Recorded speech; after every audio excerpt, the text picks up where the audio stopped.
happening, YouTube? It's your homie S. Doc coming back to you with another video. And today's featured match is going to be Red Hybrid versus Purple Champion Rush / Lilithmon Turbo. Deck is very, very fast, featuring, because of scatter mode. Very insane card, but we'll jump right into the gameplay. I'm going to start. I'm not sure if we were doing mulligans for this event or for this or not. I want to say we are, and because of the Ultimate Cups coming up, they specifically mentioned that we're not doing side decks, which makes me think we never had side decks or mulligans. So the fact that they mentioned half of that we're not going to have makes me think that we're going to have the other piece of it. So jumping into the gameplay, I'm not sure if I'm mulligan or not, but if I did, I guess I'm mulligan into a non-rookie hand, unfortunately. But we did have the memory boost at least. That pretty much kind of acts as a memory or as a searcher for whatever level you need at the time. And we did hit the Flamemon, so we're gonna get the Flamemon. We're gonna pop the memory boost. Looks like to make 2 plays this turn. Yep. So we're gonna play the memory boost again to search, dig 4 more cards into the deck. The Omni we won't be able to get, or the Marcus, but we do choose to get the Burning Gray. And then I'm going to Digivolve into the Agunimon, potentially threatening a Ancient Greymon. Now I want to say one thing with the red deck. Both red decks, Jesmon and this deck, I think you have to practice patience in a lot of spots. There are some spots you can go pretty aggressive, but there are some spots you need to actually be pretty patient, and it is based off the makeup of your hand. Like I know sometimes I've moved too fast, and like my Ancient Gray, shout out to Scatter Mode not dying, by the way. Ancient Gray, like not having something to spawn off of its effect, and you have to like really plan 2 turns ahead. I mean, you technically have to really do that all the time with most decks, but at the same time, especially with red, being the underdog that it is, I do truly believe that they're both tier 1 decks, but they're not seeing enough play in the meta in general. And overall, I think technical play with red is actually pretty skillful, I will say. So you have to be patient. Patience, I think, is key, and you really have to pick your spots, like sincerely with red specifically, because of how aggro it can be, because you can go like a locomotive train and then right into a brick wall and just have a dead stop because you can't close out the game. I'm going to Digivolve over the Burning Gray, over the Agunimon for 1 into a Burning Gray to pop his unsuspended Gabumon. I really didn't want to, okay, so I guess I'm still going to kill the, shout out to Manny for jumping in and watching the game. So I ended up killing the scatter mode anyway with the Burning Gray, but I decided not to attack, which is interesting. I wonder why I wasted another Burning Gray. Not quite sure, because I still killed the scatter mode anyway. Interesting. Thinking maybe because I have... Nah, no, that doesn't mean anything either. I don't know. Yeah, I think I definitely just wasted a Burning Gray. So there's that. Misplay aside, my opponent's going to draw a hatch into a Gabumon. Gabumon is so good. The cycling that it does, and along with, of course, scatter mode is really good. It's gonna play Analog Youth. Analog Youth is such a good card, and in this instance he's gonna choke me with it, which is really good. And he grabs Cerberusmon Werewolf mode, puts another Werewolf mode and Electmon in trash. I draw Digivolve into the new Flamemon. I'm gonna swing into security for only 6k because Tapir, or the Capuriamon, excuse me, only gives me 1k if I have a Tamer, which I don't right now. I got another Analog Youth, so Analog Youth is really filling up his trash right now. It looks like he has rows of 5, so he's like 13 cards in trash right now. It's pretty good. Speaking of Analog Youth, it's just Analog Youth game right here. He definitely plays more than I do, but just all the analogs on the field is kind of absurd at the moment. I'm going to choke him back at 1 though, which is nice here. So unless he has Jack Ray, which he does right here, he won't be able to make too many plays, but playing the Jack Ray is going to allow him to go into the scatter mode. He's going to go to 0 now, and now things could potentially get out of hand here because he's going to attack and hit into a Burning Gray, which he does die. Unfortunate for me, this is one of the Digimon you definitely don't want to die most of the time, because now he's going to draw 3, discard 2, most likely a couple of Eismon, because he's drawn so many cards. Hard to imagine he doesn't have 2 Eismon, but okay. So there he only has 1, but 1 is still great. Okay, so he draws 2 and discards 1 from the Gabumon, and then he's going to draw 1, discard 1 from the Demi-Meramon. So overall, he's drawing 6 cards and discarding 4. Kind of wild that the cycling that this deck is able to have. He does have 4 security left. I'm feeling safe with the Burning Gray there. He shouldn't die this turn, because I don't know, because he already used a Jack Raid, and he's at 0, so the most he could do, I think, for the rest of this turn is probably just Digivolve into Cerberusmon, the original one. And that's probably about it. That's what I anticipate. Gonna play another Jack Raid here. Jack Raid's gonna put him to 1. I think he has 15 cards in trash now. So now this second, if he has another Jack Raid, which it looks like he does, now he's gonna gain 2 here. So I take that back. Just when I thought that the deck didn't have much, that I forgot how this game went. Now he's gonna Digivolve into the Cerberusmon Werewolf, or the regular Cerberusmon. I can't say that word for some reason. The Cerberusmon. He's gonna play Dead or Alive here. So Dead or Alive is actually gonna gain him 1 memory here, because you get to bring back a level 5 Digimon. When you bring back the Werewolf mode still on play will pop your Cerberus, and then your Cerberus, whatever, and you'll actually gain 1 memory here, because you gain 9. You play the card for 8, and then you gain 9 memories. So you actually play an 8-cost card to gain 1 memory, which is kind of insane. And then of course the Werewolf mode has Rush. He can now swing over my my Burning Gray here, which is probably and then he also gained 3 memory from the analogs too. So this deck is just insane. The way he was just able to facilitate coming out, and also what impresses me about this deck. So he attacks into my security and not my Burning Gray, by the way, which I find interesting. Unless he has Deathclaw, I'm not sure. But he's gonna go into Lilith here. He's gonna go to 1, and his turn's just not over. So he's gonna grab back 2 Jack Raids, and his turn is just gonna keep going on and on and on for now. But yeah, what impresses me about this deck is that it doesn't need to play Memory Tamers. How it facilitates and gains memory off of like the Nidhogg, and how you get cards in trash so fast, and just all the other in like the Kinkakumon, and promote Ginkakumon promote and all that. It's just really impressive that it doesn't need to play a Memory Tamer like other decks. So purple is just like the epitome of pure combo. If you're a Yu-Gi-Oh player that loves like crazy combos and stuff like that, purple is definitely for you. It has a high learning curve though, so it's definitely something to not just pick this deck up from a friend and play in a tournament. It's definitely a really strong deck. So we're gonna play a Jack Raid, and Jack Raid's gonna give him a bunch of memory. He's gonna go up to 5. The Lilithmon is suspended though, so it won't be able to do any attack. Or I guess even if it was unsuspended, it wouldn't gain the rush from the Werewolf mode anyway. But gonna play Jack Raid again, go up to 7. This man was at 0, and then all of a sudden went all the way back up, which is just wild, thanks to Jack Raids and then how he facilitated his plays. But he's going to go into Zwart here, so Zwart's going to put him at 1. Turn's still not over. Going to mill 3 here, milling 3 to bring back 2 purple or black Digimon with 8 costs or less, play costs or less. He has a ton of options to see what he grabs here. He is getting kind of close to decking out too though, but he pretty much has me next turn if I don't game him. So there's something to think about, which also still makes me think that he probably should have attacked my Burning Gray, because me having 3 security versus 2 security, I don't know if it mattered because of what's happening here. He has like a flood of monsters on the field. So yeah, I got a lot of work to do on my next turn.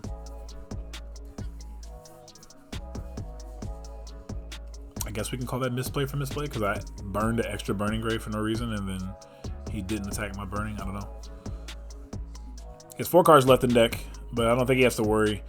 He's still going to swing security, so he still has more security checks. He's going to die here, which I actually don't think I want, because, I mean, he's at 1, so I'm not sure exactly how many more plays he can do. But promote, a lot of times you actually don't want it to die, because they probably just bring it right back, with like Calling from Darkness, not Calling from Darkness, Underworld's Call, etc. So he did bring back a Cerberus, and has another Werewolf mode in his hand. So the Werewolf mode is going to come out, and this deck is just so aggressive. Like this purple deck is just ridiculous. This deck overall is just insane. He has another check here. He's going to attack my Boko, and then if he has another Promote in hand, he doesn't have to Promote, but because it died, he has Calling from Darkness, which is perfect to grab back the Promote. He's going to Digivolve into Eismon, and Eismon's going to swing for game. So he was at 0, and the 2 Jack Raids facilitated, allowing him to come all the way back up. Kind of wild how that worked out. So I'm glad we got to showcase and see how powerful the purple deck can be, even when it looks like it's about to pass turn, and all of a sudden it's just like, nope, I'm gonna actually end up beating you. Like he took out like 4 security that turn. Insane. All right, guys, going into game 2. Assuming I'm going to have him go first. I don't even know if I really want... This is one matchup, unless I'm playing Jesmon specifically, because Jesmon, I've like 99% of the time want to go first. Okay, so I actually do decide to go first here. I think I decided to go first because this deck will mulligan, probably try to find a scatter mode, like no matter what, because it's such a strong starter. It's like the starter you want to see, the most in this deck. So I figured, if I go first, him being able to not, be able to go rookie, him being able to go rookie into a scatter mode, and then the next turn raise scatter mode swing is like already like he's so ahead by attacking with it, whether it lives or not, because if it lives, he gets another check with it. If it doesn't live, he obviously gets the effect. So I figured hopefully I can get a turn to kind of just get ahead. So he's gonna play Kinkakumon, I think this is. Kinkakumon, I think she's a 5 cost. Or 4 cost. I guess she's a 4 cost because it looks like I'm at 1 right now. I feel like she's a 5 cost. Shouldn't it be at 2? I don't know. but apparently I'm at 1. I'm going to swing at the Flamemon. I'm going to keep my other Flamemon in the back. Gonna play Memory Boost. Memory Boost is gonna put him at 2. I'm gonna search top 4. Top 4 looks like I might get the Aguni. Yep, got the Aguni. So that telegraphs that I most likely have an Ancient Gray in my hand, or even if I don't, I guess like I need that piece to be able to go into the Ancient Gray later on. So we'll see. It's gonna Digivolve into Eismon. Not the Eismon you want to see. Normally you want to have the Scatter mode in that situation, but he's going to hit into an Atomic Inferno. So Atomic Inferno is going to allow all of my Digimon to gain security attack +1 next turn, whether they're coming from Raising or from a hybrid. They'll all just gain it, period. He attacks into a Flamemon as well with the Kinkaku and does live.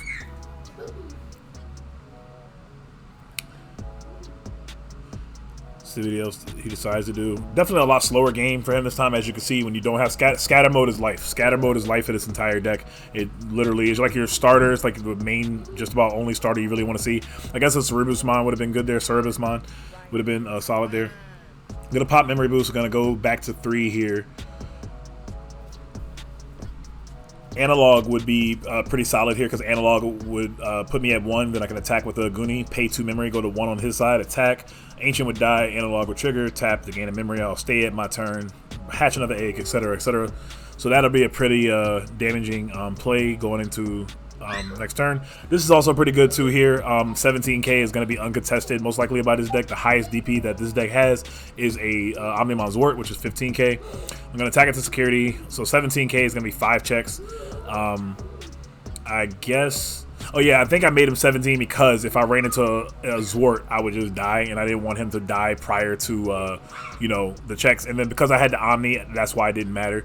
So that ended up working out. Not hitting into a Jack Rate or anything also would allow me to be able to play that Omni for game. And that was a pretty quick game too, so we're gonna move right into game 3. And moving right along into game 3, let's see if he makes me go first. I'm not sure. If he makes me go first, I definitely probably don't mind. The way I'm moving looks like I am going first, and okay. So it works out. I end up having a rookie and a champion here, so can't complain. That's a very, very good start. The Gunimon having the Piercing Flamemon under it allows me to, if one of his guys survives a check, I can get rid of the Digimon and still get checks with it, so that's really good. But he also starts really good as well. I want to say it's the Gabumon he Digivolve over and the Scatter modes. And then he also has an Analog here too, so an insanely strong turn for him starting off. And then he also has an Eismon to boot, so no question about it, he has an Eismon to be able to Digivolve or to get, discard and play off of its effect. I'm gonna play a Boko, put him back at 1. I do get a +2 right here. Like literally everything is going perfect for us right now. We both cannot complain about the game thus far. Now it just really comes down to how we played and then some luck depending on our security at this point, because we both are kind of literally can't complain about anything right now. We're both getting a lot of stuff that we want to see. So he's gonna raise, and first things first, nothing else to do but to attack with the Scatter mode. Scatter mode is going to die. I'll take it back. That's not a Gabumon, so it's not as bad for me. He is going to draw 4 and discard 3 though, which is still strong no matter what. We know at least one Eismon is coming down. Let's see how many Eismon exactly that he has. So that's a Nidhogg that he discarded for that second one. It's a little hard to see there, but he discards Kinkaku for the Demi-Meramon. It's going to gain a memory and go to 2. And if he has a Cerberusmon here that only costs 3, it's going to be a really good way to choke me, which he does. That's so good. It's going to put me at 1 here. Let's see how I decide to use. I want to say again, my fellow red players, there are some spots where you definitely have to be really patient. You can't always go balls to the wall. There are some turns in some games. There's some games in turns in games where you're definitely able to just go balls to the wall because like you just have the plays or whatever. But a lot of times you actually have to be really patient, and like the turn you want to go out, really think about, do I need to go out this turn or can I wait one more turn? Like with Jesmon, I know a lot, like I'll actually just kind of keep Jesmon back there and I'll let them keep chipping away at my security and pretty much kind of get to the end game pretty quickly. I'll be down to like 2 or 1 security, and if they're not threatening lethal, I might leave the Jesmon back there for a while to kind of gain more pieces, etc. And you kind of want to do the same thing with this deck. This deck's just obviously a little different because it has hybrids and it doesn't build all the way in Raising like Jesmon does. But the concept of red and the aggressive deck that the deck has, again, you can be like just like a juggernaut and actually run into a brick wall and stymie all of your plays. So you gotta be careful. I don't think he can gain me here this turn, so I'm going to play the Takuya to help further set up, because that's what the hybrid deck wants to do normally. The more tamers, the better. And a tamer with a Boko is definitely going to be really good because I get a Digivolve into a hybrid for free. Gonna play another Analog. Analogs look like he's gonna grab the Gazimon. I was looking at my screen when I was talking, kind of just missed that. The Cerberusmon is going to attack into a Boko. It's going to live. 6k is really respectable against this deck. He actually does live, and he has a very powerful play here. Once again, he has the Werewolf mode, Cerberusmon, to pop the original Cerberus. Tap both analogs to gain 2 memory, because keep in mind, you do have to have a source under the Digimon, your level 5 or higher Digimon, when you want to tap the analog to gain memory. So he's going to gain 2 there, and then he's also going to draw 2, discard 2. He's not moving fast enough for me to think that he has Eismon, because normally when they have Eismon, they just like pitch it immediately because it's such an easy discard, obviously. He's going to hit into a 12k here, my Emperor Greymon, which is, I think, actually really good here, because normally they just constantly keep getting these guys that live against a hybrid deck. You know, 9k is super respectable against this deck. I remind him here that the Werewolf mode should die, and he's going to play yet another analog. Gotta assume he's playing 4, right? Because if he's only playing 3, it's all 3 both games. I mean, you know what? He does draw a million cards too, so there's that.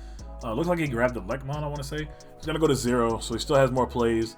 Definitely not anything he can do to like threaten game this turn, so I shouldn't be worried. I said that last time and I got gamed anyway, but he has no Digimon on the field, so I don't think there's anything he can do to literally game me.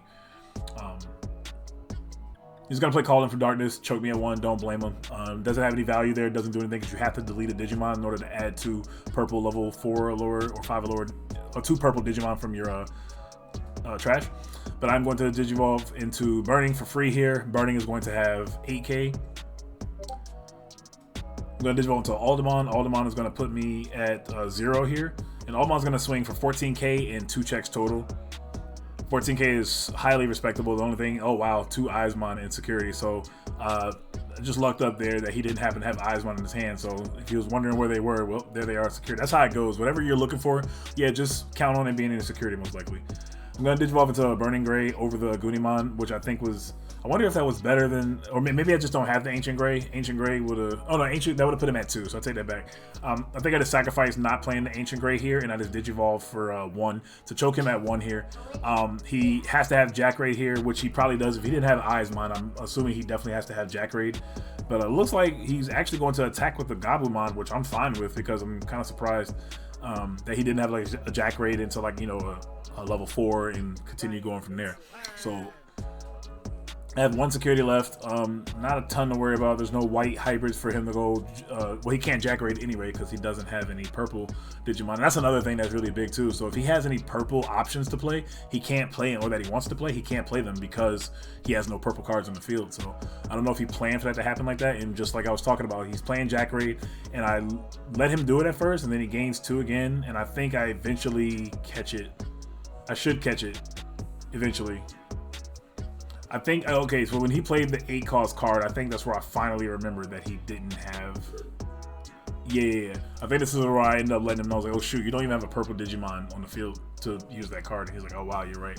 So he shouldn't even attack with the Gabumon. He should have literally kept the Gabumon there to have the purple source to be able to play all the cards he wanted to do. And now that he doesn't have a purple Digimon on the field, I think that's just really bad for him. Yeah, he's just gonna pass turn with the Gazimon, and my Takuya gives Aldemon plus 2k, so I'm at 10k, and I still get the security attack plus 1 because I meet that 10k threshold. And that's probably gonna do it here, unless I run into a Lilithmon on this first check here. Him, like I said, him attacking with the Gabumon definitely is probably going to end up giving me the game there. Didn't die in the first check, and that's what that's definitely what I needed. Jack Raid's not going to hurt me there because I'm at 2 memory, so I'll still be at 0. He's going to attack 1 more time, and then I'll swing the Boko for game. So I kind of lucked up there. Looking at his hand, he had a whole bunch. I don't even know if he really could have still did anything.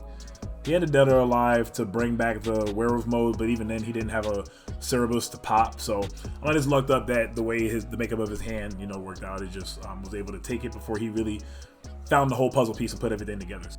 So I hope you guys enjoyed this Digi-Gauntlet on the Emperor Red Hybrid Emperor Greymon / Ancient Greymon deck. I will probably be playing Cherubi in my next Digi-Gauntlet, so be looking forward to that. I misplayed so big going to the Digifest and not getting live deck profiles and things like that. I think I was so caught up in playing, and I was just so happy to be back at a live event that a lot of the stuff that I normally do for content for my channel slipped my mind. But going forward, we will not misplay like that again.